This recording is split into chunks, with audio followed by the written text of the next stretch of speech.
Hi, Yen here, and welcome to this class of character analysis in Ariadne by Jennifer Saint. In this video, I will be going through Ariadne, Phaedra, Dionysus and Theseus and how they are presented in this book.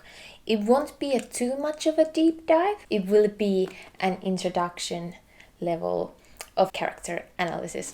If you like more videos about books and pop culture, I would recommend you subscribe to my channel.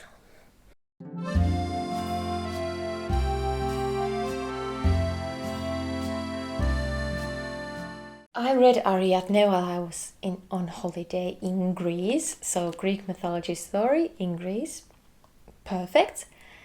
And let's start with a quick overview of the story. This will contain spoilers, I am sorry. This is a Greek mythology story retelling of Ariadne and her brother Minotaur, minor character, and Theseus, Dionysus, Phaedra and all of that. It's more of a feminist retelling, we'll talk about that later.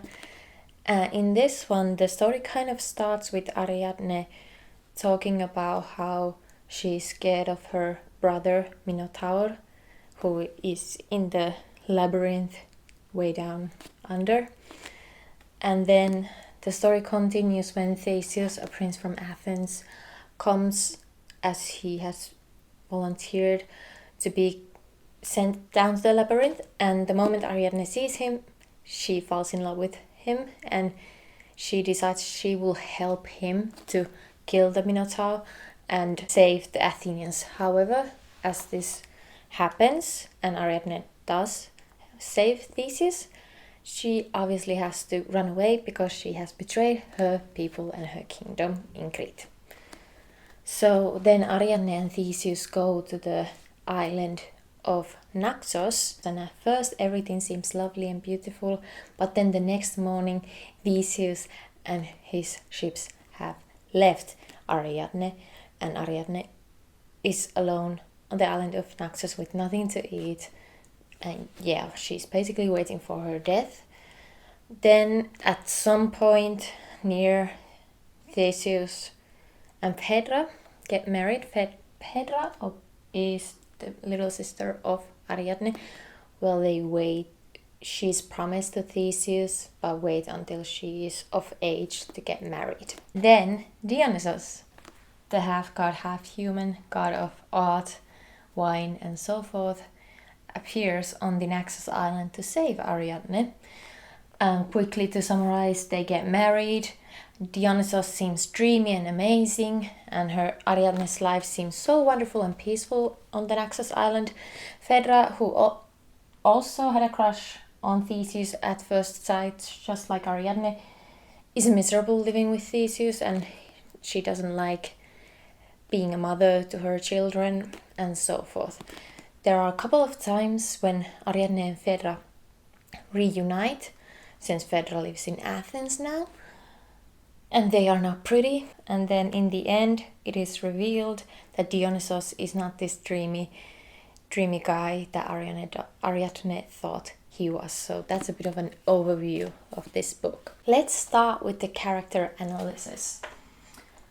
I'm gonna start talking about Theseus because I think he's the least interesting character on this story, and out of these four, I would say he's maybe the least important, so let's just get him out of the way. So the first time we see Theseus is when he comes to Crete, to the labyrinth, and he meets Ariadne. Ariadne falls in love with him at that moment, even though she doesn't know anything about him. And of course, Theseus uses that in order to get out alive from the labyrinth. So he is very cunning.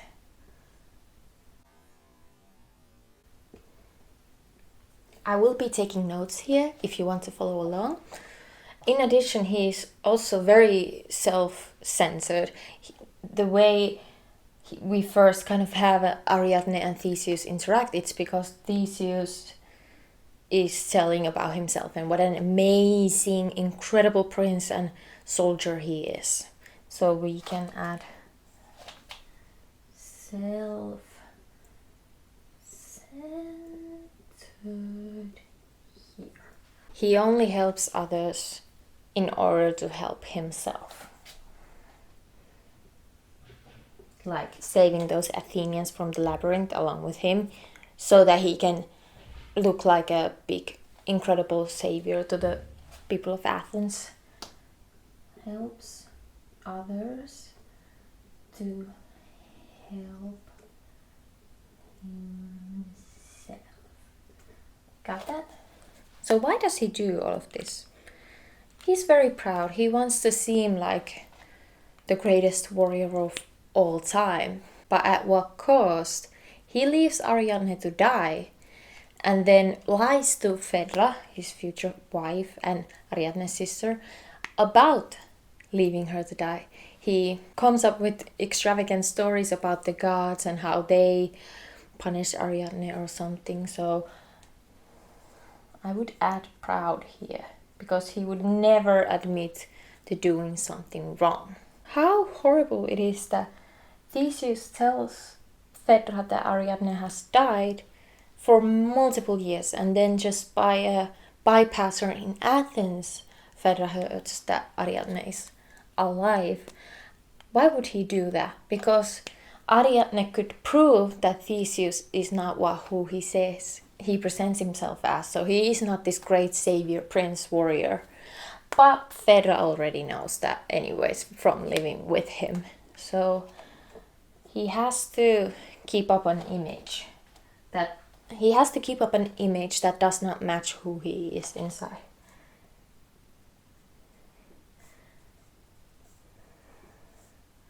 But then again, don't we all have some kind of image to hold? In the end, one of the few last Theseus scenes is when his son that he had with an Amazonian woman, I sadly do not remember her name, he appears as a grown adult, and Phaedra falls in love with him, even though he is her stepson. And when she confesses his feelings to him, the stepson of Theseus doesn't feel the same way. She unalives herself, and Theseus thinks it's because his stepson did something. Without hearing other people and what they went through, he assumes a lot of like what happened and makes it real even though it's not. So he doesn't believe his stepson, which would attribute because he's cunning, self-centered, helps others to help himself proud and keeps an image. He assumes that his stepson was after his wife. So that's a summary of Theseus' character. He literally leaves Ariadne to die, so he doesn't really have many great qualifications about him. But let's turn to our main character, Ariadne. Since we already discussed how we met Theseus, Ariadne fell in love with Theseus right when she met him for the first time, even without talking to him. So one could say that she's a bit naive for not needing to have a conversation with a man to fall in love with him. But why is she like this way? Why is she like this? Well, distant father relationship. His father, King Minos, is kind of a terrifying character. So she didn't really get the love from that part. Then obviously her brother is Minotaur, a terrifying creature. So her relationships with men, not just romantic ones but family ones, they're not at a great state. So when she sees an attractive man who seems kind to her, she obviously falls for her because she hasn't gotten even any decent treatment from a man in her life. Hence the naivety. So she decides to go against her own country, her own family, her own kingdom to be with Theseus, someone she just met. So I would add here anything for love, because of the lack of love she got from the men in her family. And I mean family love, not romantic. Interestingly enough, she acknowledges that by helping Theseus to kill the Minotaur, she acknowledges that, yeah, I have to leave Crete because I have betrayed my family, I have betrayed my country. I think that kind of self-awareness is interesting because in that moment she could have been like, I'm just doing the right thing. But she sees both sides of the war, supposedly. So here I'll add a level of self-awareness. There's a point to have a level because maybe she's not so aware at other times. After betraying Crete, she is left on the island of Naxos, and we see her reflect a lot of like, okay, I'm going to die here. I have been left here to die. I have been deceived, which she didn't think would ever happen. So I would just add here like traumatic events. You'll know what I mean. So being left to die in Naxos. But then Dionysus appears, and the first image we get of Dionysus is him being very caring and loving and wonderful towards Ariadne. So she kind of immediately trusts him because he saved her life. So it goes to that being naive point, but additionally, maybe it could be seen as hopefulness.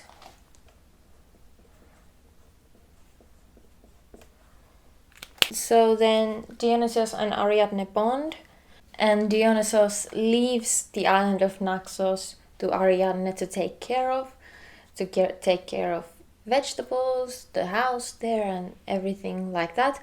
And we enter an era in Ariadne's life that is very peaceful and calm, and she's just enjoying what she has there. There are also the women that come with Dionysus, but we'll talk about that later. But overall, she seems very calm and happy to be alive. Does she miss her family? Yes, but it's kind of on the back burner. Eventually, Ariadne and Dionysus get married. So I would add marriage and mother. I found it incredibly beautiful how Ariadne describes becoming a mother in this book. Let me read to you a little bit. I saw the women of the world on wide, soft couches in golden palaces, in shaded tents on deserted sands, in huts built of mud or stone, in lands that ranged to the ends of the earth. And as I pressed upon my hands and knees, I felt that we surged in synchrony with one another, like a vast constellation of stars pinpricking the night sky. I could feel us all strive together to each bring new sparks of light into the universe. I thought that was a very beautiful imagery that Ariadne shares about giving birth, even though she was kind of scared to do so. Connection to other women.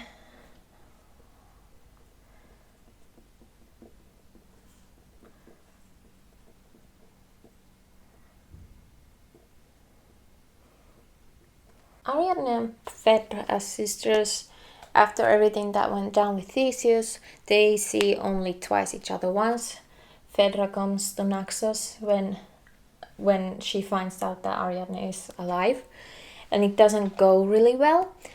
And then when Ariadne comes to visit Phaedra in Athens, it doesn't go well either. So I would add lacking sisterhood. And it's not because of Ariadne and Phaedra, it's because of the circumstances they are in, and they are just different people.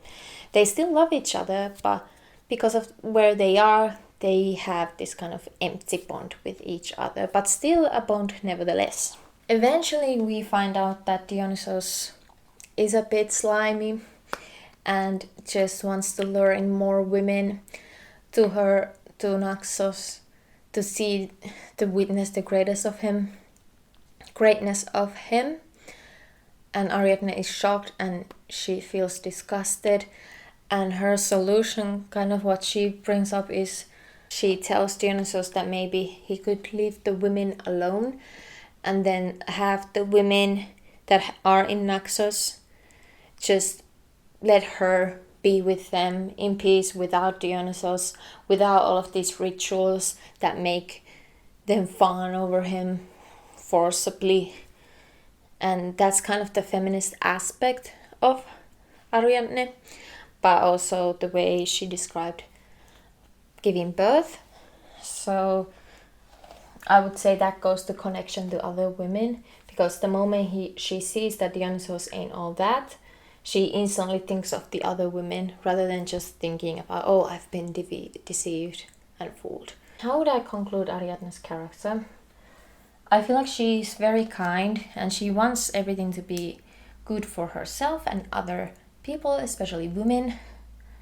But that's just not the world that she lives in. She's quite naive, and if things are good, she doesn't doubt that they are too good, that something is wrong, which is an admirable trait, but you have to be prepared. In the end, that naivety, that kindness for others kind of is what makes her end. Let's talk about Phaedra. Phaedra, in the beginning, she is a bit younger than Ariadne, but she is more strong-willed and strong-headed because she wanted to be involved with the labyrinth murder of Minotaur. Even though she was quite young and maybe too young for it, she was like, I'm in it too, what can we do? Theseus apparently had told her what to do too, but he deceived him. Let's put strong-willed here. She also fell in love with Theseus at first sight, as mentioned, but because Ariadne was older, Theseus kind of first deceived Ariadne and then went on to marry Phaedra once she was of age. And Phaedra kind of recognizes where she went wrong by liking Theseus at first, because through marriage, she sees who he really is. I would say that she, to an extent, can recognize where she can go wrong.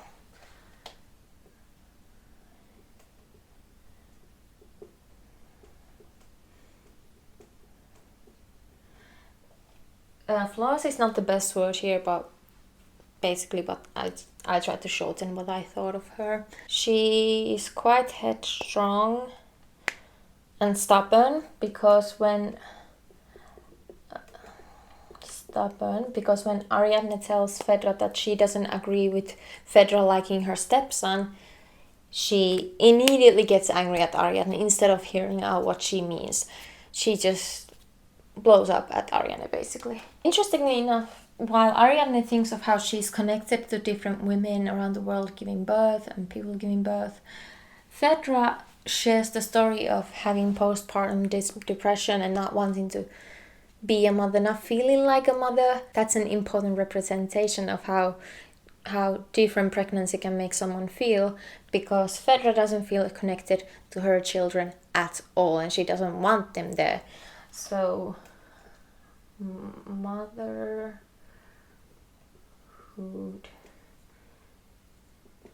difficulties,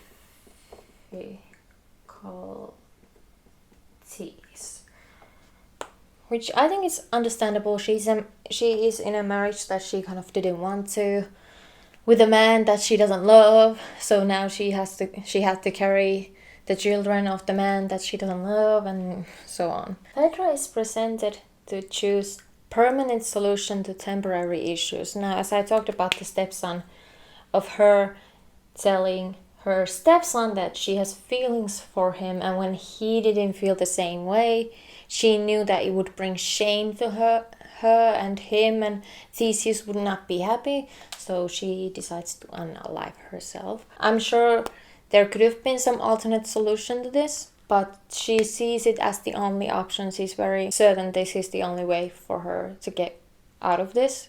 So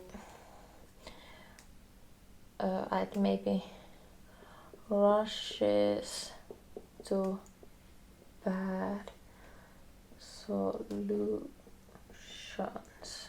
I think Phaedra is an interesting character because she's so different from Ariadne, but at the same time they have such similarities as well. They're both kind of naive, Phaedra in a stubborn way. She has a sad ending to her story, to a life that she didn't really even want. Let's talk about Dionysus. Dionysus is presented as, in the beginning, as very charming, caring,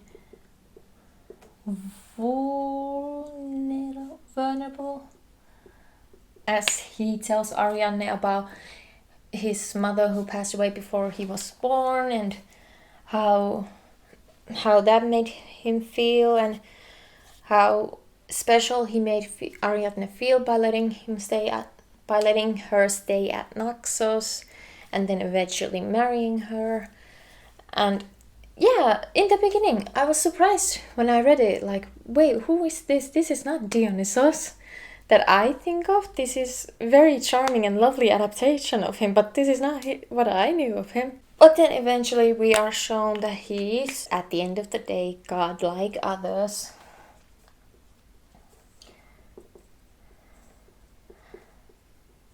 So he wants women to fawn over him and make him feel like he's the greatest creature in the world. And when Ariadne for the first time goes on one of his trips with him, and she sees that those are just trips meant for luring women to come to him and leave their families behind, she is shocked. He is slimy, he is horrible, he only wants what's best for him. So even though after all those wonderful years with Ariadne being clueless of that this was happening, in that moment Ariadne sees Dionysus for what he is. Selfish. But the charming, caring, vulnerable side of Dionysus is present in the story for quite long. I'd say it's only within the last pages where we find out that Dionysus is not who he says he is. Alright, so here is my summary of the 4 most remarkable characters in Ariadne by Jennifer Saint. I hope you enjoyed this video. It was fun doing this kind of character low surface deep dive and kind of reflect on what I read and what these characters were presented as. If you like more videos about books and pop culture, please subscribe to my channel. Comment below if you've read this book, if you agree or disagree with my findings, and I hope I see you in the next one. Bye!